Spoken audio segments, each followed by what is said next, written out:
உங்க அப்பா இங்கதான் இருப்பாருன்னு சொன்னாங்க, அதான் தேடிக்கிட்டு இருக்கேன். எங்க உங்க அப்பாவையா காணோம்?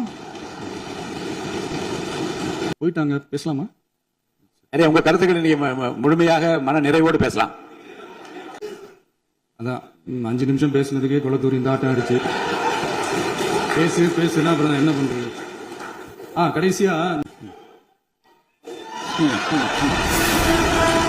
இப்பவும் சொல்றேன், மக்கள் பணத்துல இருந்து ஒரு பைசா கூட தொட மாட்டோம், தொடவும் விட மாட்டோம், தொட்டா விட மாட்டோம், இதுக்கு முன்னாடி தொட்டவங்களையும் விட மாட்டோம்.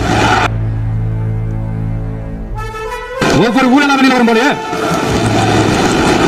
ஒவ்வொரு வேஷமா கலந்துரும் போல, இங்க இருக்கிற நிறைய பேர் நடுங்கி போய் இதுல நம்ம மேல அவதூறு வேற. இப்ப புதுசா ஒரு வெப்பன் ஒண்ணு கொண்டு வந்திருக்காங்க. அது என்ன தெரியுமா? அவங்க தயவால தான் நம்ம ஆட்சி நடக்குதான். மக்கள் தயவால இந்த ஆட்சி நடந்துகிட்டு இருக்கு. மனசாட்சி உள்ள சக்திகளோட ஆதரவால இந்த ஆட்சி நடந்துகிட்டு இருக்கு. நாங்க தான் அனுப்பி வச்சோம் அப்படின்றாங்க. அனுப்பி வச்சவங்களுக்கு மினிஸ்ட்ரியில இடம் கொடுத்தா ஏன் கதறீங்க? ஏன் இவ்வளவு கோவம்? ஏன் இவ்வளவு கதறல் சார்?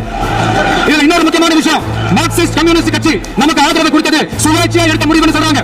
அதே மாதிரி இந்திய கம்யூனிஸ்ட் கட்சி நமக்கு ஆதரவு கொடுத்தது சுயேட்சையா எடுத்த முடிவுன்னு சொல்றாங்க. இதுல எங்க இருந்து நாங்க தான் அனுப்பி வச்சோம் புரியல. மக்களுக்கு நல்லா புரியும், எல்லாத்தையும் தெளிவா பார்த்துட்டு இருக்காங்க.